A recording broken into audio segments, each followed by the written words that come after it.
and hello everyone. It's fantastic to be here. Thank you for having me. Today I'm going to talk about what we see as a really fascinating topic of impact investing.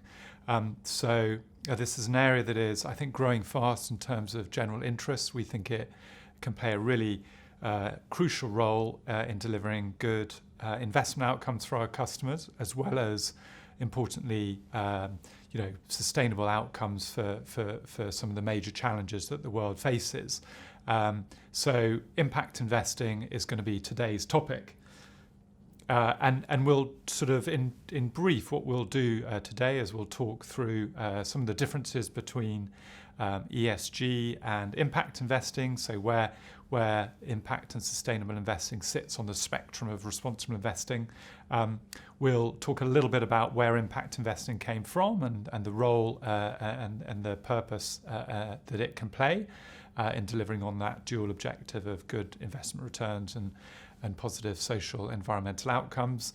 And we'll also talk briefly about a portfolio and the way you can construct a portfolio that balances those financial objectives and sustainability objectives. So starting off with what we at M&G call the spectrum of responsible investing, I think it's a great way to set out the different strategies, the different aspects of ESG and sustainable and responsible investing that investors can employ. And it's in a little way, it's about a sort of pathway from the past to the future, is how sometimes I think about it.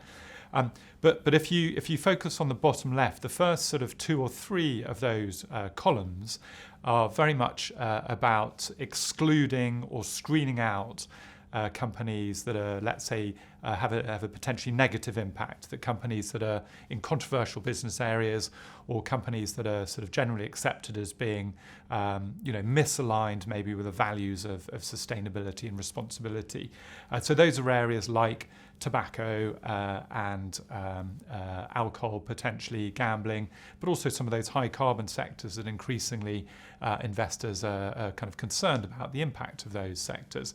So screening out is one aspect. It's quite simplistic, but it can play an important role in aligning the values of a portfolio or aligning the values of the investor with their portfolio and investments. It's in the middle bit, the two sections which we call ESG integration and ESG engagement, that I think investors really start to add real value. That's really about embedding environmental, social governance considerations deeply into your investment approach, whether it's in the analyst team or the fund managers on their desks. So that's really, I think, about driving ESG into your investment process to help you manage risks and think about opportunities. But today what we really want to talk about is the sort of upper end of that spectrum. Sustainable investing, which is about investing in maybe sort of themes, whether they're environmental or social, that are sort of sustainable themes that can help sort of address some of the world's challenges. And moving up to the top, really, it's the concept, and I think as I said, the fascinating area of impact investing, which in a way embeds all of those aspects, but focuses on companies and makes investments with a dual objective to deliver financial returns, but also measurable net positive impacts on social and environmental challenges, whether it's climate change or pollution and waste, or health issues and the kind of challenge of inequality. So I think impact investing can play a really crucial role. And the other thing I would say is about impact investing, it's very much about being able to measure those impacts. So it's no point saying, or it's no good just saying, hey, we're investing in this sort of broadly sustainable area.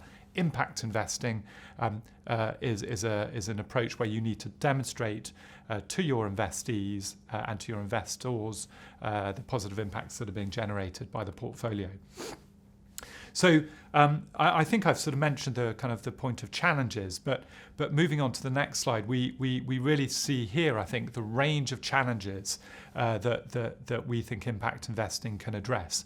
So impact investing is very much about identifying solutions and investing in those solutions to some of the world's big challenges. Those challenges can be environmental or social in nature, And there, for example, they cover climate change, I think, which is probably the world's major challenge that we will have to meet over the next decades and beyond. That's very closely linked, we think, to issues like pollution in cities, but also air, land and sea pollution. Again, very closely linked to the I think other massive systemic challenge that we have, which is biodiversity loss, the destruction of nature, and how that can be a just as great a challenge, we think, and problem, we think, as climate change. But as I said, it's not just about the environmental side of things. Social factors play a major role in impact investing.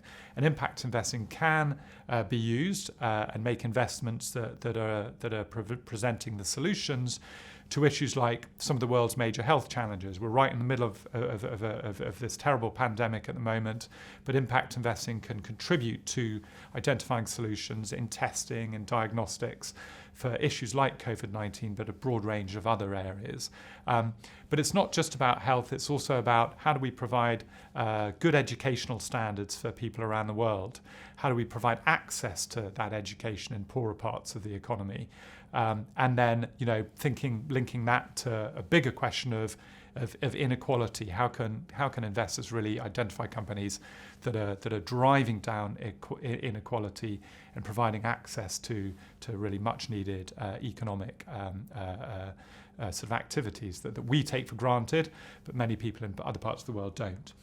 So, and I think that's sort of the overview of those social and environmental challenges really brings us to the Sustainable Development Goals, the SDGs, which are a template really for the issues that the world needs to deal with between 2015 and 2030. We're 5 years obviously into that program, 10 years to go, the decade of action. We've got a huge amount to do.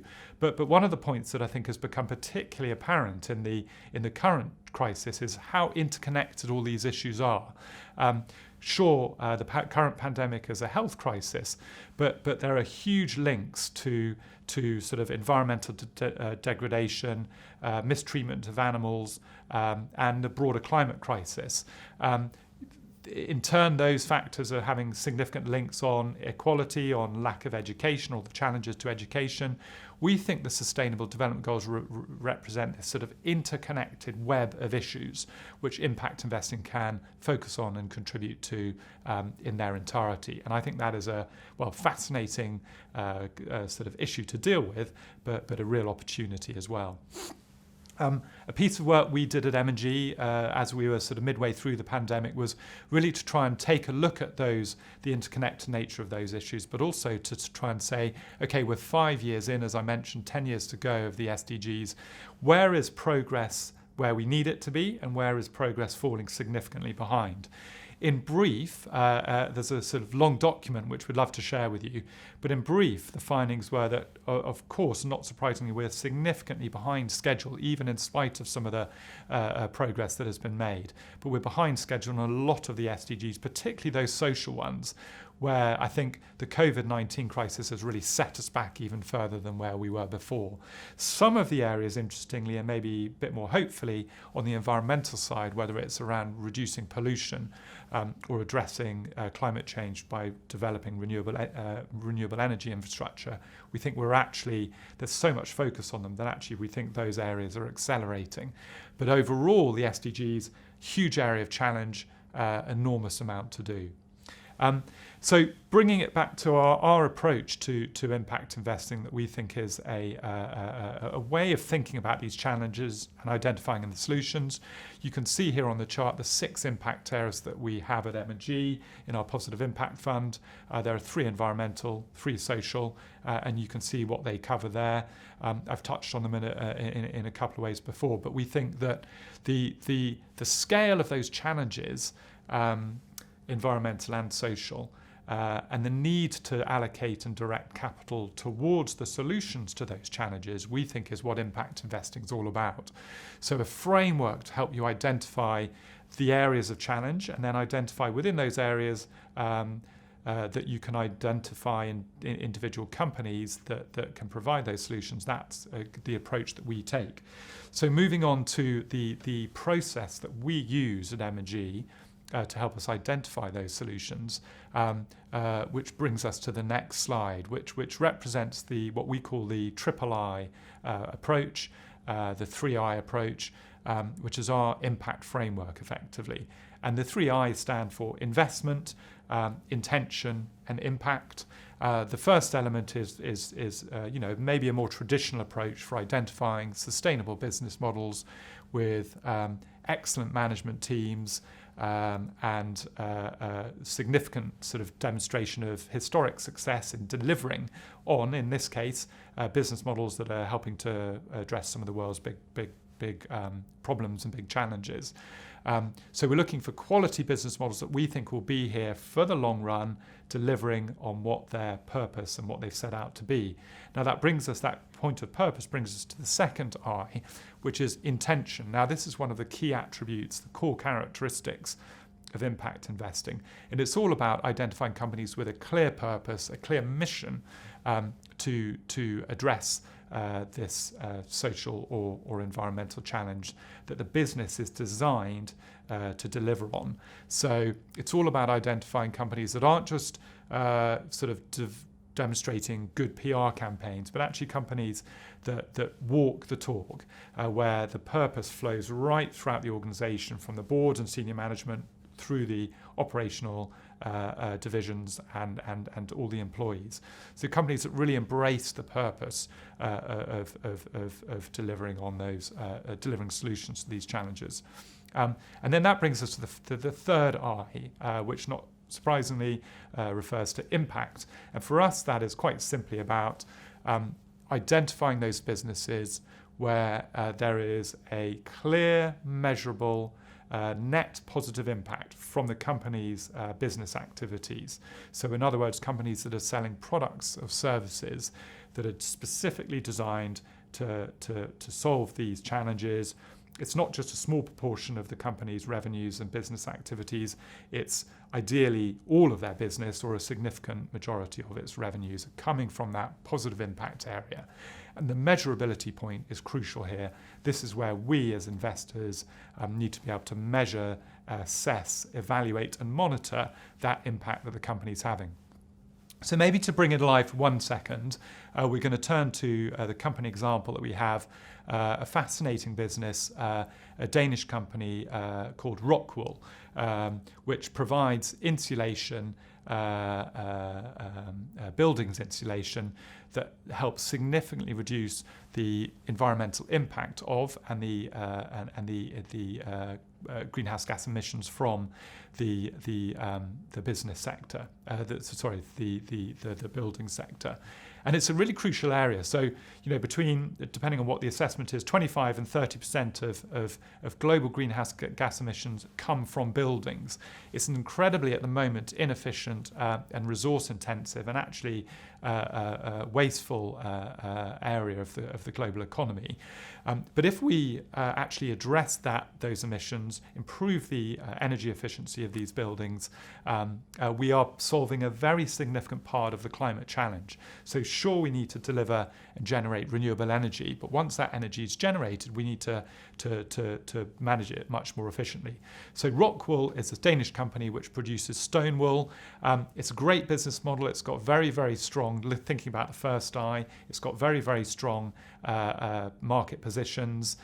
It's an absolute leader, and it has a significant competitive advantage through the technology and the difficulty in making its product, which is stone wool, which basically involves heating up larval rock to very, very high temperatures and then transforming it into this very insulative building material. Now, the other aspect of stone wool, which is really important, is it's incredibly fire resistant. Because you have to heat it up to such a high temperature to create it, it's very, very difficult it's effectively completely fire resistant.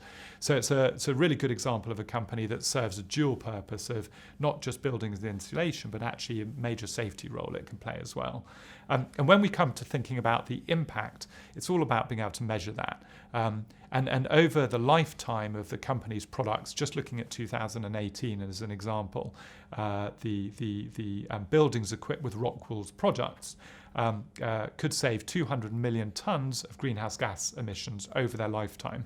Now that is an enormous saving, and it really complements the need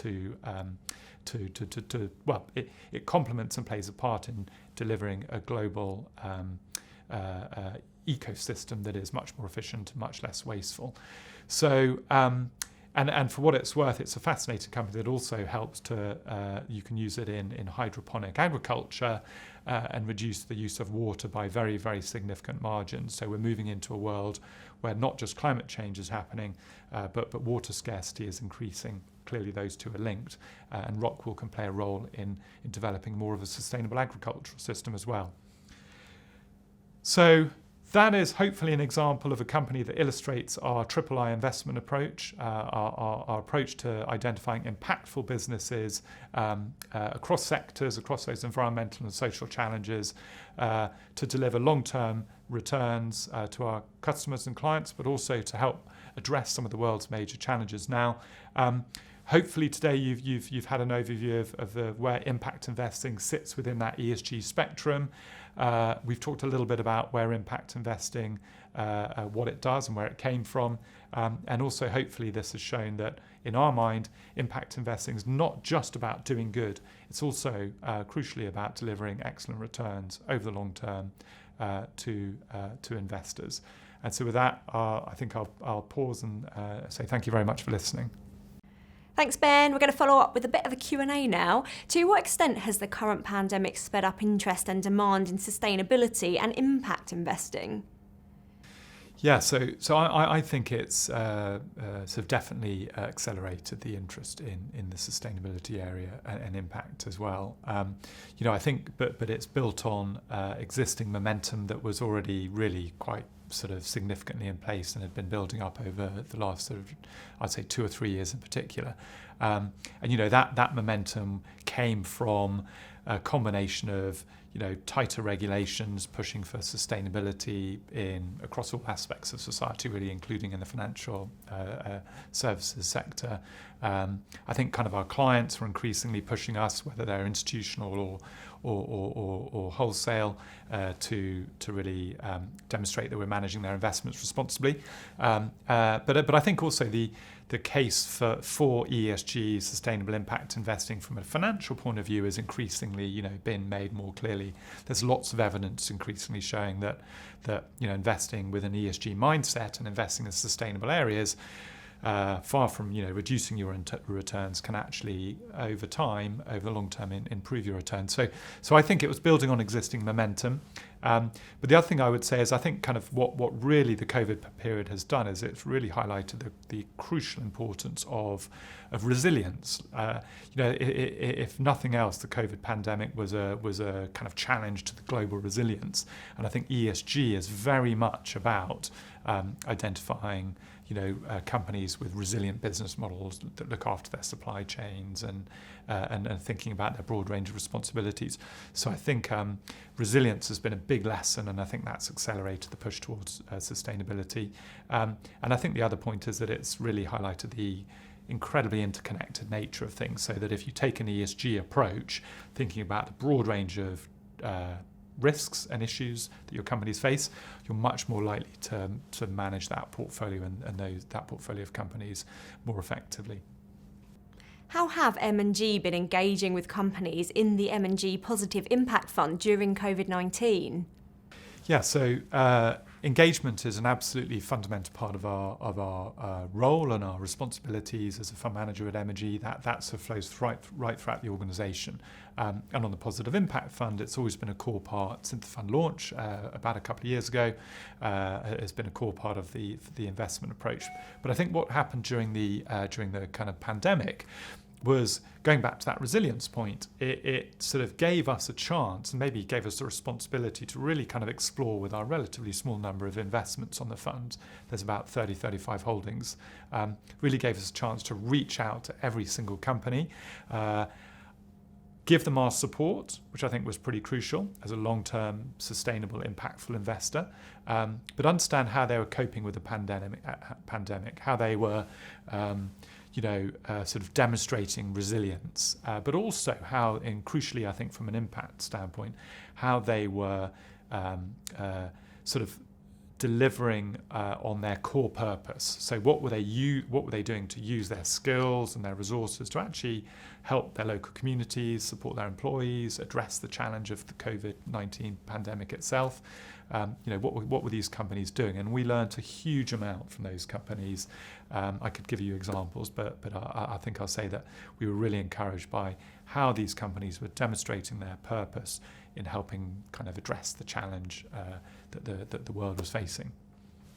Do you believe impact investing can be done passively? Well, so I think all aspects of the market need to shift towards more of an ESG-oriented and more of a sustainable mindset. So I think, I'm really impressed with the passive strategies that really integrate ESG into the structure of their portfolios, but also into their engagement and stewardship practices. So I think gone are the days where you'd say, passive doesn't do anything for ESG. I think you can have passive strategies that really responsible and engaged. I would say, though, that when it comes to impact investing, it's such a sort of in-depth process where you're really trying to get to the sort of the heart of the business and its purpose and its strategy and its principles.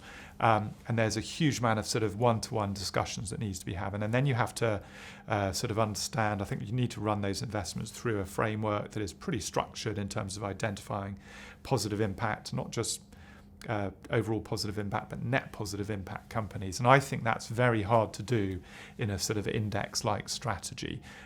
It's a very let's say specialist approach, we think, that requires a huge amount of sort of investment analysis and impact analysis, and then a lot of engagement. So I think ESG is definitely open to passive investing, and I think there are some real leaders in that area.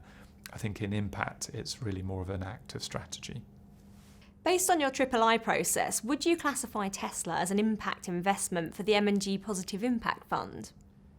Yeah, that's a great question. So, our III approach really is focused on and designed to identify, companies with really clear positive social and environmental impacts, but also great business models where we really buy into the company and the management as from an investment point of view as well. And I think, first up to say, I think Tesla is a sort of revolutionary company that is sort of doing a phenomenal amount in a way to begin with, single-handedly really transforming the personal transportation kind of industry, and really making for the first time electric vehicles an option, and then scaling it up. Now, so I think they are a pioneer and they are a phenomenally interesting company. When we run them through our III approach, though, we hit up against a couple of issues. One of those is on that sort of first sort of business model side of things. We think transparency, clarity of management, strong governance, really important aspects of our approach. And we struggle sometimes with Tesla on that side of things. Also, going back to the sort of the clarity of the business model, which we can really get under the bonnet and understand, the transparency really that we get from a company like Tesla can be a bit problematic. And then the other aspect, I think, is when we look at the net impact and look at the positive impacts and negative impacts in their entirety, when you look at a company like Tesla, we sometimes find it difficult to get comfortable with the sourcing of the raw materials that go into the production of the cars. So, whether it's sort of cobalt in the batteries or some of the other raw materials that go into the production of the car, we don't have, again, really sort of clarity of sight on the sustainability in the supply chain. And so we think there are some potentially negative, we know there are some potentially negative impacts underlying the company's business, and which counterbalance the obvious, clear, positive impact of climate action and pollution reduction in urban environments in particular. So net is one that we keep an eye on. We think it's a really fascinating business, but actually it hasn't made it through our III approach. What is your typical holding period for an investment in the fund? Yeah, so we're a very long-term investor. So the fund is and the team, our impact team, is sort of co-led by a colleague of mine, John William Olson, on the investment side, and myself on the impact side. John William has been running investment portfolios for sort of 20 years in Denmark and then in the UK for the last 5 years or so. He has got a very, very long-term investment kind of time horizon. So we've sort of embraced that longevity of thinking when we set the fund up a couple of years ago, working on it for a year or so before that. And we think actually taking a long-term approach where you really have to, get under the bonnet of these investments, really understand, not just in real deep dive sense, the investment characteristics of the business, but also the impact and sustainability characteristics. We think that lends itself to a concentrated approach where you really have to have very high conviction in your investments for them to make it onto the fund, highlighted by that III approach we take. And I think then once you've got that really high conviction of great business models, having measurable positive net impact, we think you hold them for the long term. We also think that if you hold those companies for the long term and invest in them and support them as they grow and develop, hopefully, we think that it in itself can have a positive impact over time as well. And finally, transparency of holdings is increasingly important for investors so they can see how their money is being invested. How do you show how investor capital is being invested? Yeah, and that's another great question. So for us, transparency is such a crucial aspect of impact investing. In exactly the same way that when we are looking at our companies, our investee companies on the portfolio, we really need them to disclose to us how they are generating these positive impacts to help us understand the impact that we're identifying in them. Transparency is crucial, but we think it's just as important to apply that same level of scrutiny and transparency on us. And I think our clients increasingly expect that. I don't think they just expect it in the impact world, but I think it's particularly, let's say, particularly important if you're running an impact fund where the fund is designed to invest in companies that are addressing major social and environmental challenges. I really think investors do not want to see sort of examples of negative impact or controversial companies sort of emerging from under the woodwork. We think that transparency is a great way to protect against that surprise, that negative surprise for our customers. So every year we produce an impact report, and in that impact report we don't just sort of talk about our strategy and our approach over the year, but we also focus on those 6 impact areas, 3 environmental, 3 social, and drill down into every single company we have on the fund, and explain how the company has met or maybe not met that year its impact target and objective that we've set it. We talk about the engagement we've had with those companies to try and encourage them in the right direction or challenging them when we think they may be going off on a different path. We use that report to really bring together all the work that we've done over the year and to deliver it to our customers in a way that hopefully is engaging, interesting, transparent certainly, and it's, as I said, a crucial part of our role. We've done our first report a year ago. We're currently working on our second one. It's a lot of work, but we think it'll hopefully be worth the effort, and we'd love to share it with our customers and potential clients, as long as they're interested.